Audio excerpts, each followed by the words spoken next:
Now let's solve integrals involving the cos function. So we have this integral and we have to solve it. Now you already know how to basically just the general idea behind solving integrals. Basically to actually apply the integration of cosecant functions, you have to first be able to multiply the cosecant function with the derivative of whatever is inside it.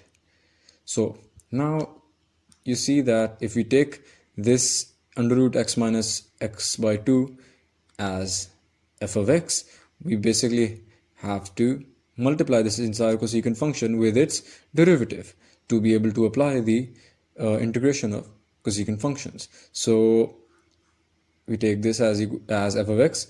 Now if you find f prime of x, we get this. Now as you can see in the original function, cos of under root x minus x by 2 is not being multiplied with exactly this, but it is being multiplied with this.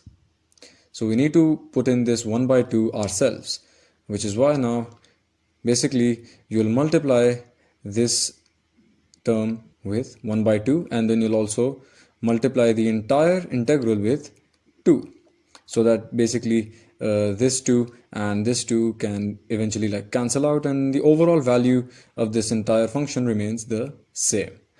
Now that's just standard procedure.